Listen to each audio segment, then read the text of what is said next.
네. 이 요한 1서를 쓴 사도 요한은 예수님의 12사도 중에서도 가장 나이가 어렸죠. 그리고 또한 특별히 그는 하나님 예수님의 총애를 가장 많이 받았던 제자입니다. 예수님과는 이모 사촌이었어요. 네. 그가 원래는 성격이 우리에게는 사랑의 사도라고 알려져 있지만 성경을 보면 그가 성격이 한 성격했던 것을 볼 수가 있습니다. 그래서 그가 천둥의 아들, 우리의 아들, 그 형과 도를 이렇게 불려지기도 했고요. 실제로 예수님과 같이 예루살렘으로 가는 길 도중에서 사마리아인이었던 것 같습니다. 네, 그들이 예수님을 받아들이지 않자 그가 말합니다. 예수님, 하늘에서 불이 내려와서 저들에게 임하도록, 저들을 멸하게 하도록 제가 기도할까요? 막 이런 모습도 보입니다. 그러던 사도 요한이 주님과 계속 가까이 하면서, 그리고 또한 변화산상에서 주님을 만나면서, 그리고 또 많은 기적을 봤죠. 죽은 자를 살리고, 그러는 주님과 함께 있고, 또한 시간이 지나면서 또 주님이 죽었다가 살아나셨고 부활하시고 나서 성령님 임하고 나서 그의 삶이 점점 극적으로 더욱더 변합니다. 예수님께서 승천하시고 나서 제자들에게 복음을, 놀랍게도 성령님의 폭발하심으로 복음을 전하면서 그리고부터 핍박이 시작됐죠. 그의 친형이었던 야고보가 제일 먼저 순교를 당하고, 그리고 이제 사도들도 한 사람 두 사람 다 순교를 당합니다. 원래 사도 요한은 보면 좀 잘 살았던 가문이었던 것 같습니다. 왜냐하면 예수님께서 이제 사도 요한을 부르실 때 그들이 자기 배에서 사꾼들과 아버지랑 함께 있을 때 아버지와 사꾼을 버려두고 배를 버려두고 예수님을 따랐다라고 되어 있죠. 이러한 요한이었는데 그가 이제 예수님께서 그에게 명하신 말씀대로 마리아를 평생 모셨습니다. 그래야 계속 복음을 전하다가 결국은 붙잡히죠. 그 전성에 의하면 44년 AD 44년 됐을 때 헤롯 아그리파 1세 박해가 엄청 큰 박해가 있었습니다. 그때 사도 요한은 소아시아로 피신했다고 합니다. 그가 소아시아로 피신해서 그곳에 7교회, 말하자면 요한계시록에 나오는 7교회, 에베소, 서머나, 버가모, 두아디라, 사데, 빌라델비아, 그리고 라오디아게아 7교회를 그가 지도하면서 섬겼다고 합니다. 그리고 95년 됐을 때 로마의 도미티아누스라는 황제가 기독교를 엄청 크게 박해를 했습니다. 그때 요한이 군병들에게 잡혔고 그가 반모섬으로 유배를 갑니다. 반모섬에 있을 때 하나님께서 그에게 계시하여 주셔서 하늘로 끌어올리셔서 하나님께서 놀랍게 계시록을 쓰도록 예수님께서 그를 대필자로 삼으셨죠. 그리고 나서 1년이 지났을 때 96년 되었을 적에 이 황제가 죽습니다. 그가 암살을 당하고 죽자, 그리고 사도 요한은 또 전승에 의하면 그가 이제 사면을 받아서 다시 돌아왔다고 합니다. 그때 그가 아마 에베소로 온 것 같은데요. 그때 에베소에서 쓴 편지가 바로 이 요한 1서, 그리고 또한 다른 서신들도 있다고 합니다. 요한을 보면 그는 다른 형제들과 다른 사도들은 이제 다 먼저 갔죠. 그리고 그가 남았을 때 그때 당시에 요한 1서를 쓸 상황에는 이제 그 예수님을 만났던 그 1세대가 이제 다 없습니다. 사도 요한은 94세까지 살았다고 나와 있는데요. 그러면 그때는 벌써 다 예수님 계셨을 때 가장 어린 나이였던, 예수님을 친히 보고 만졌던 사도 요한은 비록 그때 있었지만 다른 성도들은 2세, 3세 막 이렇게 신앙의 2세, 3세로 내려져 있던 상태이죠. 그래서 요한 1서를 보면 그들에게 말합니다. 너희는 세상을 사랑하지 말라. 세상을 사랑하면 하나님의 사랑이 너희 안에 있지 않는다. 그리고 그때 벌써 또 영지자의주들, 이단들이 또 있었습니다. 또 이들을 볼 수 있고, 이들이 입술로는 또 사랑하나 삶 가운데 진정한 빛 가운데 사랑하는 삶을 살지 못했던 것을 볼 수 있죠. 사도 요한이 이 편지를 쓴 것은 어떤 특정한 개인이나 교회에다 쓴 것이 아니라 그는 마치 한 개 회사의 단체에서 임원들에게 메시지를 보내듯이 그는 기도하면서 이 편지를 썼고, 그리고 회람용으로 돌아가면서 그가 보내고 나서 받은 데서부터 계속하여 돌아가면서 이 편지를 읽은 것을 볼 수가 있죠. 사도 요한은 나이가 들어서 이제 연노인 됐을 때, 연노하셨을 때, 그는 이제 강단에 오를 때나 그리고 많이 걸음 걸을 때는 혼자서 몸을 지탱할 수가 없어서 이제 옆에서 도와서 지탱해서 강단에서 설교를 하고 그리고 이제 다른 곳에 가서 또한 주님을 증거했다고 하는데 사도 요한이 복음을 전할 때 많은 사람들이 이제 믿음의 2세, 3세가 와서 듣잖아요. 그러면 그들은 좀 신선하고 좀 이렇게 에베소나 다 이렇게 부유한 그러한 지방이었기 때문에 지식을 많이 탐구했기 때문에 그들은 좀 자극적인 설교를 듣기 원했다고 합니다. 근데 사도 요한은 항상 설교를 하면 하나님은 생명이시다. 하나님은 이 생명은 사랑이시다. 너희가 사랑 안에 구한다면 너희는 하나님 안에 계속 구할 수 있고 너희는 죄를 범하지 않는다. 이렇게 말했다고 합니다. 오늘 말씀을 보면 요한일서 전체가 그렇죠. 사랑하라 이렇게 말씀하고 있습니다. 요한일서 주제는 사랑하라인데요. 요한일서를 보면 사도 요한이 편지를 쓴 그 마음의 동기가 있습니다. 우리가 함께 1장 4절을 읽겠습니다. 시작. 우리가 이것을 쓰면 우리의 기쁨이 충만하게 하려 합니다. 사도 요한이 이 편지를 쓰는 것은 우리가 예수님과 사귐이 있어서 기쁨이 있을 뿐만 아니라 너희 모든 자들에게도 예수님을 알므로 너희도 기쁨 있게 하려 함이라. 자, 함께 읽겠습니다. 2장 1절 시작. 나의 자녀들아 너희가 이것을 너희에게 쓰면 너희로 죄를 범하지 않게 하려 함이라. 만일 누구가 죄를 범하여도 아버지 앞에서 우리에게 대언자가 있으니 곧 의로우신 예수 그리스도시라. 네, 내가 너희에게 이 편지를 쓰는 이유 또 두 번째 나옵니다.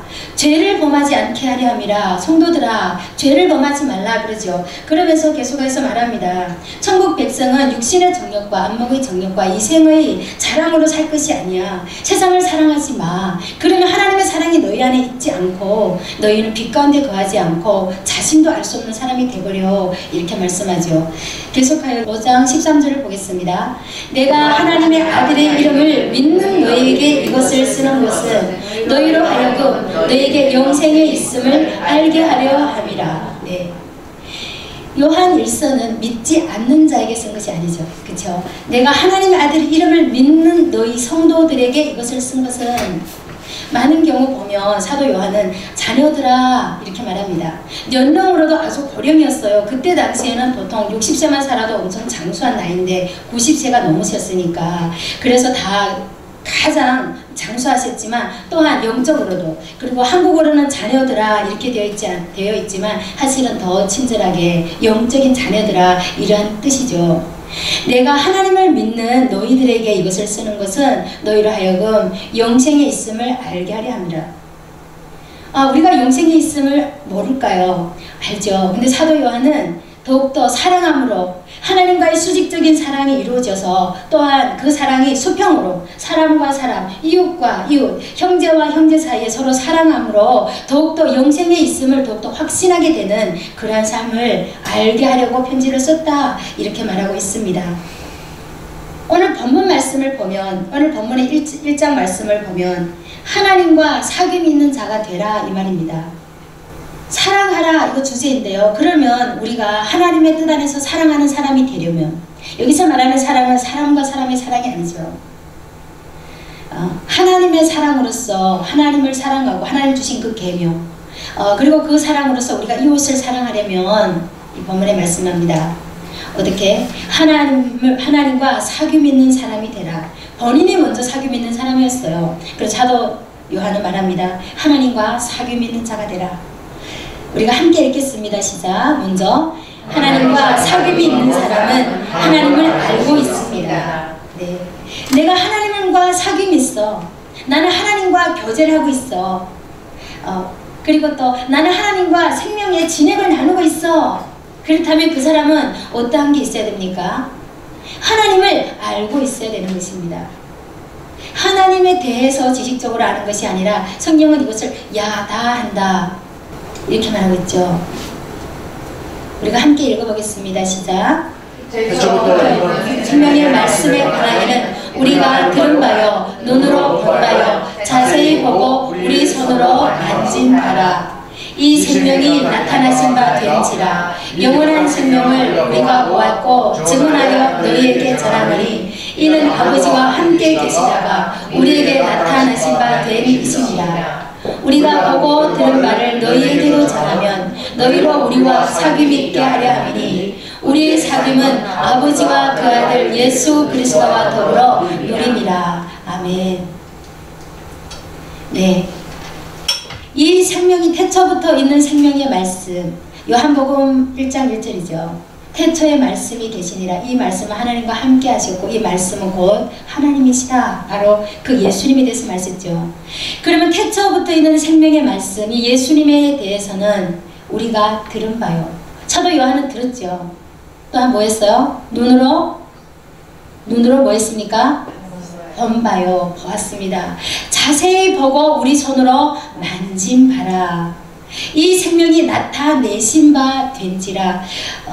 아마도 사도 바울이라면 그가 자신을 나에게 계시했다 이렇게 쓰겠죠. 왜냐하면 그때 당시 직접 보지는 않았지만 예수님께서 후에 영으로서 계시했죠.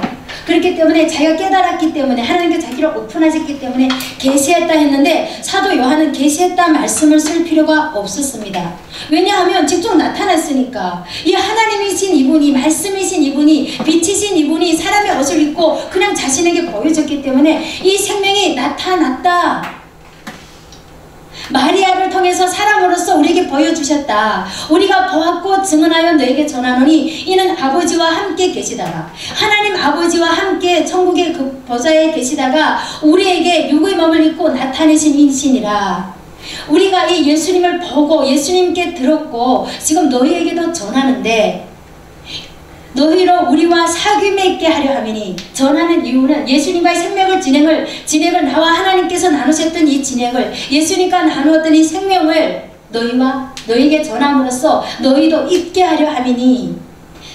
지금 다시 말씀드리면 이 편지를 받는 사람들은 하나님 자녀가 아닌 분들이 아니에요. 요한복음은 영생을 얻기 위하여 이 편지를 썼다 했지만 요한 1서는 사도 요한이 영생을 잊는 너희에게 내가 쓰는 것은 너희로 영생을 있음을 알게 하려 함이라. 재산을 주었는데 그 재산이 준 것도 모르는 사람이 있어요. 부모가 주고 갔는데. 근데 이 사람은 재산을 받았을 뿐만 아니라 그것을 알고 쓰는 사람들이 있죠. 그렇다면 예수님께서 영생을 주셨는데 내가 영생을 준 사람답게 살지 못할 때가 있습니다. 이럴 때 사도 요한이 말하죠. 우리와 사귐 있게 하려니 생명의 진행을 함께 나누어서 우리 사귐은 아버지와 그 아들 예수 그리스도와 더불어 누린다고 말씀하고 있습니다. 함께 생명의 진행을 나눈다 이렇게 말씀했죠. 자신이 예수님과 나누었던 이 생명을 그가 전하는 자들, 듣는 자들에게 함께 그 생명을 구원을 받았을 뿐만 아니라 나누라고 말씀하고 있습니다. 태초부터 계신 이 생명의 말씀을 직접 체험하여 알고 있는 것을 말하죠. 이 생명의 말씀이신 예수님을 그는 친히 보았고 지금 증언하고 있습니다. 네, 우리 요한복음 1장 1절부터 3절은 어떻게 썼는가 한번 보겠습니다. 시작. 태초에 말씀이 계시니라. 이 말씀이 하나님과 함께 계셨으니 이 말씀은 곧 하나님이시라. 그가 태초에 하나님과 함께 계셨고 만물이 그로 말미암아 지은 바 되었으니 지은 것이 하나도 그가 없이는 된 것이 없느니라. 네.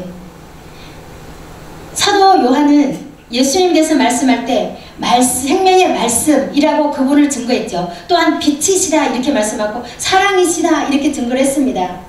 사람으로서 사람에게 전할 수 있는 최상의 단어를 그가 사용했을 때 이것밖에 사용할 수가 없었던 것이에요. 그래서 많은 경우 이해가 되지 않지만 영적인 것이기 때문에, 주님은 영이시고 또한 육으로 이 땅에 오셨기 때문에 그가 말씀할 때 만물이 그로 말미암아 지음받은 창조주신데 그분은 바로 생명이시고 빛이시다 이렇게 말씀하고 있습니다. 그런데 그 하나님을 안 결과, 이 생명을 진행을 나눈 결과가 어떻게 되었을까요? 우리 함께 읽겠습니다. 시작. 그 안에 생명이 있었으니 이 생명은 사람들의 빛이라. 이 빛을 받아들인 사람. 시작. 우리가 이것을 쓰면 우리의 기쁨이 충만하게 하려 함이라. 네. 하나님 안에 있는 주님과 생명의 진행을 나눌 때 그 기쁨과 평강은 누려본 분만 알 수가 있죠. 그렇죠? 삶 가운데 많은 행복했던 순간들이 있었습니다.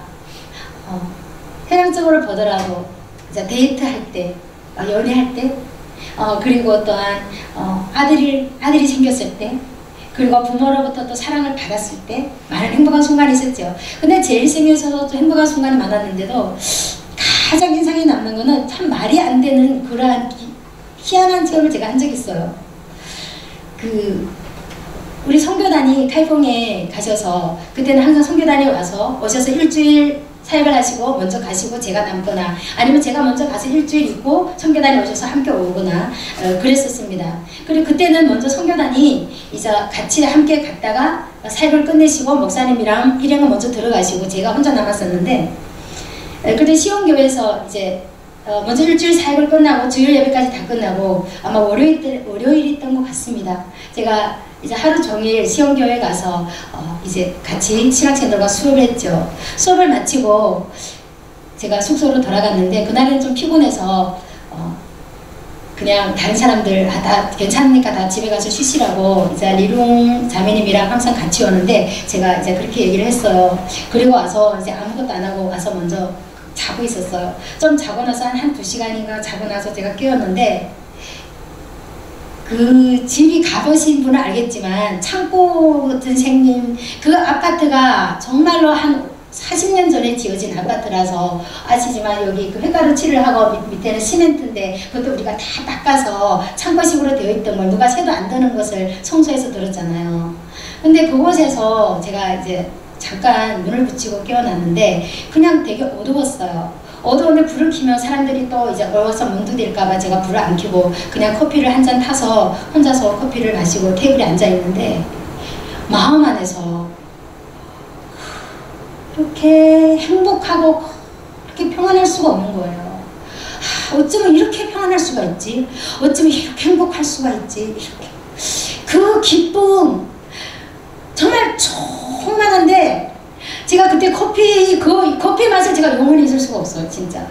어쩌면 그렇게 그 배가 고팠고 사실 엄청 피곤한 속에서 잠깐 자다 일어났었는데, 밥이 없어도 지금 밥솥에 밥이 없고 누가 나를 밥 해줄 사람도 없고 나도 밥하고 싶지도 않지만, 정말 그 커피 한 잔이 이 세상에 가장 좋은 요리를 갖다 놓은 것과 비울 수 없는 그러한 제가 평안과 기쁨과 만족감이 충만했던 것을 제가 경험한 적이 있습니다.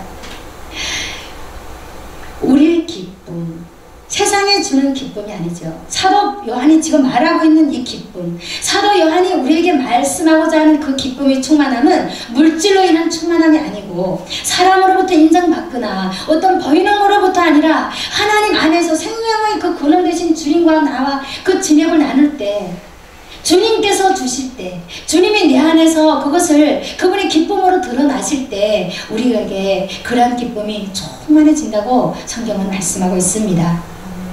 어떤 육적인 것이 아니죠. 주님으로부터 온 이 생명의 기쁨, 우리가 나누게 될 때, 하나님의 그 생명의 빛이 비춰질 때, 물론 우리가 귀한 것을 나눌 때 보이는 물질이나 그리고 귀한 사랑의 말을 또 나눠야 합니다. 이것을 나눌 때도 계속 흘러가지만, 하나님의 이 생명의 빛을 받은 자들은 그들의 삶 가운데 주님 안에 있을 때 주님의 주시는 놀라운 기쁨을 체험하게 되는 줄 믿습니다. 사도 요한은 하나님이 주시는 이 교제, 하나님과의 교류를, 사귐이 있을 때, 이 사귐을 너희들에게 나눌 때 너희도 그 기쁨으로, 사귐으로 말미암아 기쁨이 충만하게 하도록 내가 이것을 너에게 알려준다, 이렇게 말씀하고 있습니다. 그래서 우리가 하나님과 사귐이 있어서 하나님을 먼저 알아야만이 우리는 하나님의 뜻 가운데 하나님이 주시는 그 참 평안과 사랑을 누릴 수가 있게 되는 것입니다. 요한 1서 5장 20절은 이렇게 말합니다. 역시 사도 요한이 이제 말씀한 것이죠. 마지막에 적혀있는 말씀인데요. 함께 읽겠습니다. 시작. 또 아는 것은 하나님의 아들이 이르러 우리에게 지각을 주사 우리로 참된 자를 알게 하신 것과, 또한 우리가 참된 자 곧 그의 아들 예수 그리스도 안에 있는 이지니 그는 참 하나님이시여 영생이시라. 우리가 또 아는 것은, 사도 요한은 계속하여 자신이 안다, 우리가 안다, 자신이 알고 또한 하나님을 사랑하는 자 알고 있는 이것은, 하나님의 아들이 빛 되시고 생명 되신 이분이 우리에게 오셔서 우리에게 무엇을 주사? 오늘 말씀은 무엇을 주셨어요? 우리에게 지각을 주사, 깨달음을 주사, 이 말이죠. 지각을 주사 우리로 참된 자를 알게 하신 것과, 하나님께서 깨달음을 주셔서 우리로 하나님을 알게 하신 것과, 우리가 참된 자 그의 아들 예수 그리스도 안에 있는 것이니 하나님께서 먼저 우리에게 깨닫는 하나님의 은혜를 부어주셨고 우리가 그 참된 자를 알게 되고 또한 그 알게 될 때 우리가 그 안에 있게 된다고 말씀하고 있습니다. 여러분 신앙생활이 그리스도 안에 있는 것인 걸 여러분이 잘 알고 계십니다. 신앙생활의 승리는 빛 가운데 행하며 빛 가운데 걸어가는 것은 그리스도 안에 있는 것이죠. 그리스도 안에 있다는 것은 다른 것이 없습니다. 그리스도 안에 있다는 것은 하나님을 안다는 것입니다. 주님을 안다는 것, 주님을 우리가 만지고 우리가 듣고 깨닫고 그분과 교제하게 된다는 것. 어떤 분들은 나 하나님을 알아. 나 하나님과 생명의 지력을 나누고 있어. 그러면서 그분이 간증을 합니다. 근데 들어보면 그분의 그 간증은 하나님을 안다는 것보다 하나님께 소명을 받은 것을 말씀하고 있어요. 하나님께서 나를 부르심을 말하고 있어요. 이렇게 해서 하나님은 나를 부르셨어. 그래서 나는 하나님 알아. 근데 더 엄밀히 말하면 그것은 부르심이지 하나님을 아는 건 아니에요. 어느 정도는 알고 있지 그것은 하나님과의 사도 요한이 지금 말하고자 하는 깊은 생명의 진흙을 말하는 것이 아닙니다. 그것은 그냥 부르심이에요. 근데 놀랍게도 하나님은 우리가 알고 우리가 성숙에 대해서 성숙에 지은 다음에 우리를 부르시냐? 아니에요. 너무나 놀라워요. 제 개인적인 경험으로 또 많은 사람들을 제가 보면서 내가 잘못 생각했구나. 내가 어느 정도 온전해서 하나님을 나를 종으로 부르신 것이 아니라 왜냐하면 저는 처음에 거듭나기 전부터 저는 하나님 일을 하기 시작했어요. 거듭나면서 계속 하나님 일을 했고 오늘까지 계속 하나님의 일을 했어요. 그런데 어느 순간부터 보니까 내가 인격이 정말로 훌륭한 것이 전혀 아닐 뿐만 아니라 형편이 없는 부분이 너무 많구나. 하나님은 나를 그냥 그분의 은혜로 종으로 부르신 것이지 내가 어느 정도 돼서 술만 하니까 얘를 부른다 이것은 절대 아니시구나. 성경을 자세히 봤더니 오늘 사도 요한도 우리의 아들이라 그가 행할 때 보십시오. 얼마나 그가 야심이 가득 찼습니까? 그래서 살롬의 자기 엄마, 예수님의 이모 되시죠? 엄마한테 얘기를 해서 엄마가 가서 말합니다. 주여, 당신의 나라가 임할 때, 예수님의 제국이 임할 때, 이제 로마 제국이 망하고 예수님께서 막 능력을 행하니까 이 로마 제국이 망하고 예수 제국이 이르겠구나. 그러면 이 제국이 임할 때 오른쪽에 우리 야고보 큰아들, 왼쪽에 우리 작은아들 요한 세워주세요. 그런데 예수님께서 너희가 원하느냐? 너희가 그러면 나의 오른편과 우편에 앉으려면 그러면 너희 나의 쓴잔을 마셔야 하는데 너희가 마실 수 있겠느냐? 예, 마십니다. 그러니까 뭐예요? 세 명이 벌써 딱 짰다는 거죠. 맞습니다. 엄마 내가 말할게. 너가 말 확실히 해. 딱 짠 거예요. 이렇게 야심으로 가득했죠. 예수님의 이제 제국이 이른다면 이 왕국이 생긴다면 우리는 이 땅에서 통치하는 자가 되고 말 거야. 헤롯 대왕보다 훨씬 더 훌륭한 왕으로서 살아야지. 우리가 막 이 지옥을 뜯어달라고 해야지. 인격이 된 것이 아니었죠. 하지만 주님을 만남으로 주님을 알므로 많은 사도들이 또한 순교하고 그가 이 땅에 남아서 계속 주님과의 그 교제를 가지면서 그는 변화되었고 하나님 안에서 사랑해야 된다. 성도들이 목사님 사랑에 대한 설교 말고 좀 다른 거 자극적인 것 좀 해주세요. 내가 할 줄 몰라서 그런 것이 아니라 하나님은 사랑이죠. 그리고 이 땅에 살아갈 때 우리의 승리는 이것이니 곧 예수를 아는 것이고 우리의 승리는 이것이니 사랑하는 것이야. 계속 가요. 그것을 증거했던 것을 볼 수 있습니다.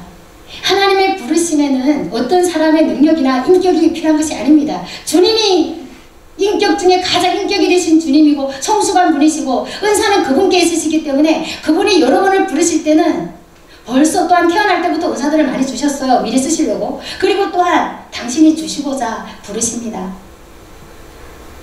그런데 어떤 분들이 이렇게 말합니다. 나 주님을 알아. 그리고 하나님 날 이렇게 부르셨어. 근데 더 깊이 말하면 그것은 아는 것은 아니고 주님께 부르심을 받았다는 거예요. 그 다음에 우리가 계속하여 나아간다는 것은 주님을 아는 것, 교제한다는 것. 주님의 은혜죠. 주님을 구해야 되고 그리고 주님께서 나를 사랑하는 자들이 나를 만날 것이며 나를 간절히 찾는 자가 나의 사랑을 입을 것이다.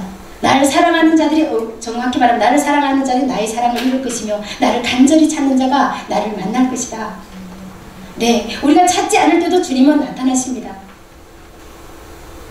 식당에 있을 때 술을 마시려고 제가 거듭나가면서 술잔을 앞에 놔두고 그때는 상황이 술 마시는 그런 상황 속에 제가 계속 있었어요. 식당에서 일을 했는데 그 이쪽에 들어오는 문이 있었고요. 이게 기다란 테이블이 있었어요. 일식집이어서 밑에 발이 빠지고 이렇게 앉아 있었죠. 그리고 저는 저기 앉아 있었고 다른 직원들 여기 있었어요. 그러니까 술을 마셔야 되는 상황이었어요. 그래서 저는 생각했어요. 아, 내가 술을 마셔도 되나? 나는 이제 거듭났는데, 나는 이제 하나님의 자녀가 되었는데, 그런데 술을 안 마시면 이분들이 날 뭐라고 할까? 그래서 마음에 갈등을 하다가 술 조금 마신다고 뭐가 되겠어요? 무슨 문제가 생기겠어? 왜냐하면 내가 뭐 거듭났는데 술 때문에 뭐 거듭난 거 없어지는 건 아니고, 그리고 어차피 이 세상을 살아가려면 이 정도는 타협해야 되지 않겠어? 주님이 오셨어요. 제가 이렇게 간다고 사람들 놀라요. 저 말이 진짠가? 저는 두런 입구가 여기 있었고 테이블이 이렇게 있었는데 제가 여기 앉아 있었거든요. 제가 술잔을 딱 들려고 하는데 예수님이 이쪽에 계셨어요. 서 계셨어요. 사람들은 술을 마시고 있었고 저는 여기서 주님을 보았어요. 주님이 빛으로 오셨는데 너무나 놀랍게 내 영이 주님의 영과 부딪혔어요. 주님을 보는 순간 얼굴이 눈, 코, 입은 보이지 않지만 빛으로 오신 주님을 나는 보았고 이 사람들은 다 못 보았고 저는 보았어요. 여러분, 영이 얼마나 민감한지 아십니까? 영은요, 우리 그 혼과 육을 완전히 초월해요. 우리 지식은 보거나 만지알잖아요. 근데 영은 그렇지 않아요. 그분과 부딪히는 순간, 그분의 자신을 오픈하는 순간에 그분의 마음까지 받을 수가 있어요. 물론 그분의 사랑을 내가 다 받을 수 있는 그릇은 안 되지만 그분의 어떤 부분을 내가 깨달을 수가 있어요. 그분의 영혼이 나를 바라보고 있는 순간 아무 말씀 안 하고 저를 바라보고 있는데 그 마음이 내 마음 안에 들어오면서 읽혀지면서 저는 장래 우리가 천국에 가면 많은 지식을 그냥 배우는 것보다 그냥 많은 것은 그냥 알게 될 거라고 믿어요. 주님을 보는 순간에 제가 그분이 나를 사랑하는 그 사랑을 그날에 확 들어왔어요. 그 사랑은 내가 인간의 마음으로 표현할 수 있는 가장 깊은 사랑이라고 내가 표현한다면 그때 무슨 감동이 들었냐면 제가 가장 사랑하는 게 아들이잖아요. 근데 아들이 이제 돌 정도 됐어요. 근데 제 아들이 12월 달에 태어나서 돌쯤에 걸을 때 되면 그때 추워서 막 손바지를 우리 그냥 엄청 두껍게 입혔어요. 속옷을.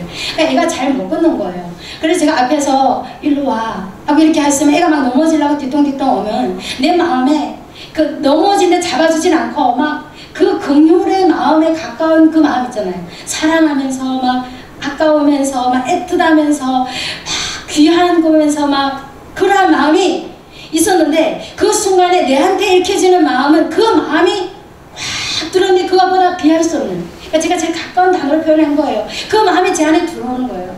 그때 제가 술잔을 내려놨어요. 여러분, 우리가 주님을 알게 된다면 많은 어떠한 것이 떠나서 어떠한 지식적인 것 떠나서 주님 아는 자체로 우리는 승리하게 되는 줄 믿습니다. 우리가 죄를 버릴 수 있는 것, 우리가 그 어떤 선을 행할 수 있는 것은 어떤 지식이 아니라 아무리 많이 듣는다 할지라도 물론 도움은 되겠죠. 언어나 행동이나 도움은 됩니다. 하지만 여러분이 주님을 부딪혀서 만났을 때 여러분 삶을 생각해 보십시오. 주님께서 말씀하시고 자신을 계시할 때 그때 주님의 사랑을 깨닫는 순간에 더 이상 나는 그 술을 다시 평생 안 마셔도 될 수 있는 저는 에너지를 얻었어요. 주님의 사랑, 주님과의 그 교제, 그때는 그냥 받는 사랑이었죠. 하지만 세월이 지나면서 조금 주님을 더욱더 알게 되면서 어떻게 됩니까? 주님을 알게 되면 정말로 내가 상급을 위해서 사는 것이 아니라, 상급을 위해 주님을 섬기는 것이 아니라, 어떠한 주님의 것을 바라보고 섬기는 것이 아니라 그리하지 아니할지라도 주님께서 아무것도 주시지 않을지라도 나를 위해 죽으신 그 하나님, 십자가에 달리신 하나님, 하나님이시도 불구하고 이 땅에 오신 하나님, 그래서 모세가 말하죠. 주여, 당신의 생명책에서 내 이름을 지워버려도 괜찮습니다. 무엇입니까? 상급이 없어도 괜찮습니다. 저는 죽어도 괜찮습니다. 아버지 마음이 우선입니다. 주님을 안다는 것은 우리가 신앙생활에 가장 필요한 첫 번째인 것을 믿습니다. 자, 두 번째 함께 읽겠습니다. 시작. 하나님과 사귐이 있는 사람은 빛 가운데 행합니다. 네. 하나님의 사귐이 무엇인지 사도 요한이 지금 증언하고 있습니다. 2장 9절은 이렇게 말하죠. 요한일서 시작. 빛 가운데 있다 하면서 그 형제를 미워하는 자는 지금까지 어둠에 있는 자요. 네. 나는 하나님과 사귐이 있어. 네. 그럼 하나님은 말씀하죠. 그래, 그러면 보여줘라. 무엇으로 증언합니까? 삶으로 증거한다. 빛 가운데 있다고 하는 자는 하나님과 사귀는 자인데 만약에 그가 형제를 미워한다면 어쨌든 여하튼 모든 사람 중에 한 사람이라도 이 땅에 있는 사람을 미워한다면 그는 아직까지 어둠에 있다. 이렇게 말씀하겠죠. 오늘 본문 6절부터 우리가 함께 읽겠습니다. 시작. 만일 우리가 하나님과 사귐이 있다 하고 어둠에 행하면 거짓말을 하고 진리를 행하지 아니함이 거니와 그가 빛 가운데 계신 것 같이 우리도 빛 가운데 행하면 우리가 서로 사귐이 있고 그 아들 예수의 피가 우리를 모든 죄에서 깨끗하게 하실 것이요 만일 우리가 죄가 없다고 말하면 스스로 속이고 또 진리가 우리 속에 있지 아니할 것이요. 네, 무엇입니까? 말이 필요 없습니다. 우리가 나는 저 사람은 인격이 저래서 저 사람은 너무나 악해서 도저히 사랑할 수 없어. 미워할 수밖에 없어. 이렇다면 무엇입니까? 그 사람은 본인은 많은 신앙생활을 하고 나는 많은 선한 삶을 산다 할지라도 하나님의 말씀이 말씀하기를 그는 빛 가운데 있지 않는 거야. 사귐 있다 하고 어둠에서 행하면 거짓말을 하고 무엇입니까? 형제를 미워하면 그는 거짓말을 하고 진리를 행하지 아니합니다. 참 놀랍습니다. 우리가 봤을 때는 이것이 사실입니다. 저 사람은 이렇게 이걸 흑색이고 이건 검정색이야.